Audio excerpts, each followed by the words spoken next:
My name is Matt in the United States Navy Memorial. If I could please have your name and rank. Okay.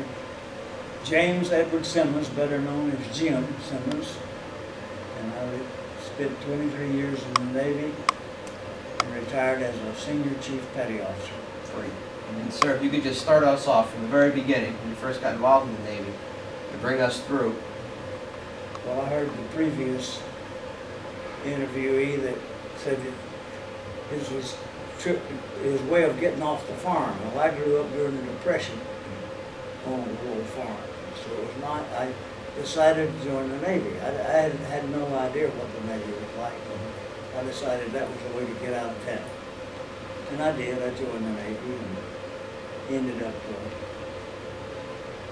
going to Naval Aviation Schools and becoming a structural mechanic in the Navy. And in 1941, then, when I finished that, I was assigned to the USS Hornet, the CV-8. Oh, wow. And from then, of course, you probably have heard the story many times. I love it. That we went around, we loaded up with planes and went around San Diego and traded them in for some new planes and went up to San Francisco. All of a sudden you look and here comes taxiing down the pier. Now, picture this, a pier with B-25s taxiing. He said, what's going on here? We didn't know. Yeah.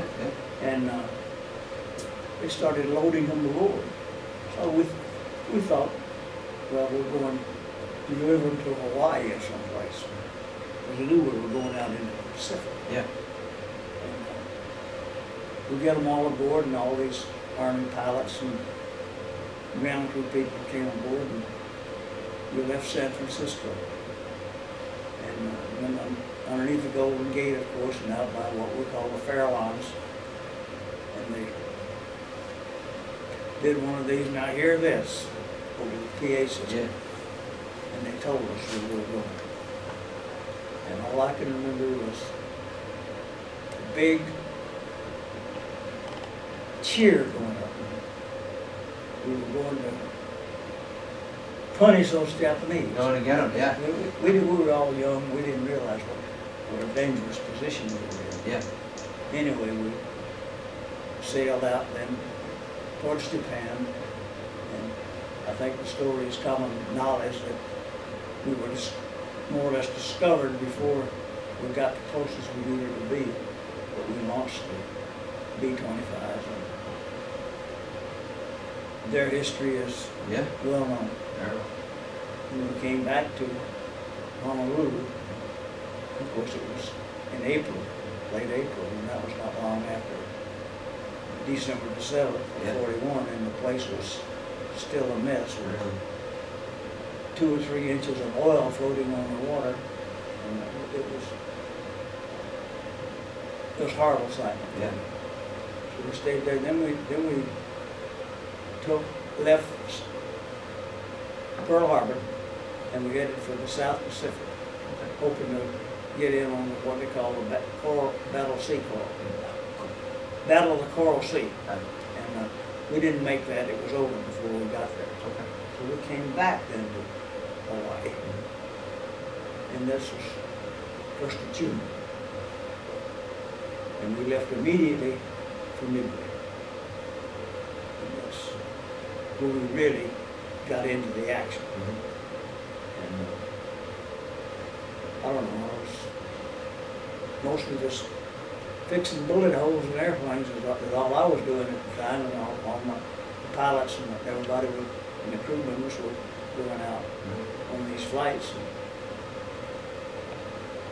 we went on, and I guess Midway is pretty much part of history, and we were a part of that. Yeah. And we were quite proud of it. And then we came back to Pearl Harbor. Well, by the way, there's one thing I neglected to tell that I think is interesting. After when we had loaded these B-25s on the ship, we did not have any deck space for our own aircraft. I mean, not enough. Yeah.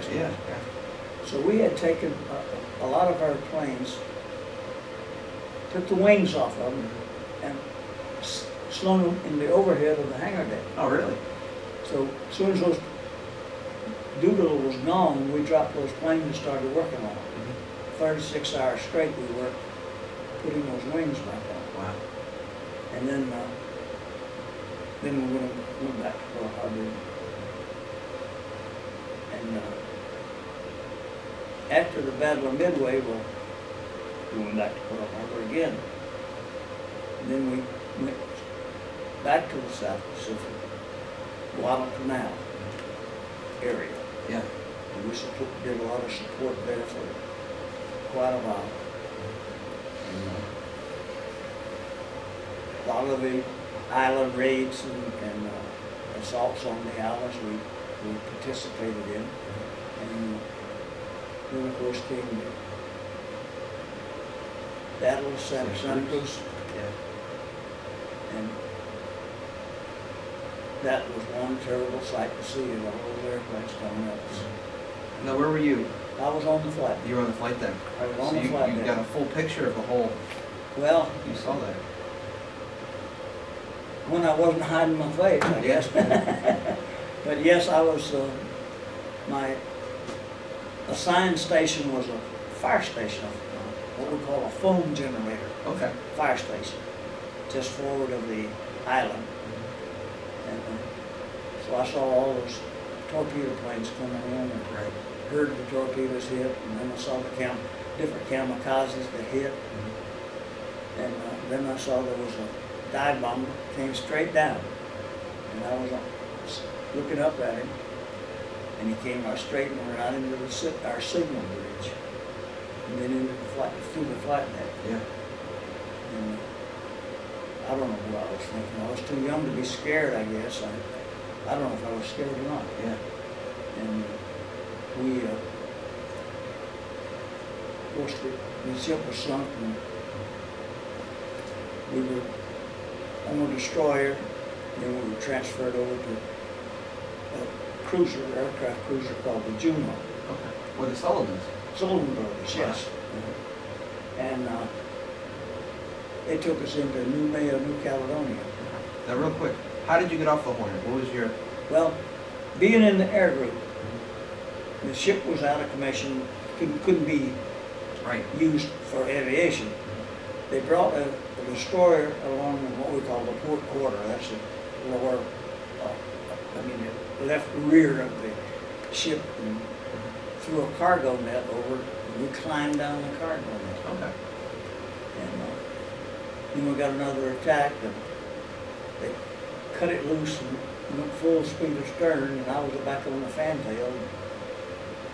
That's what I got wet. I didn't get wet, the abandoned ship, but I got plenty wet then. Yeah. And we spent the night on that, and that's when we were transferred to the Juno. Do you remember the name of the destroyer? Really, I think I do sometimes, and then again, I'm not sure. That's okay. It was either the Anderson or, see, we had the Anderson and we had the Mustin and the Hughes and O'Brien. And I'm not positive which one that I got on. Right. I knew at the time, Yeah. but I forgot later on. Just old age is getting to me, I guess. You're doing great. So then from the destroyer, you got aboard the Juno. Got aboard the Juno, then they took us into Noumea, New Caledonia. Okay.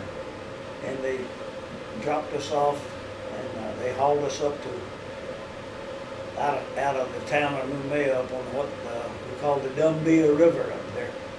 And an army truck come driving in, and they rolled all these tents off on the ground. Fold us, okay boys, build yourself a town.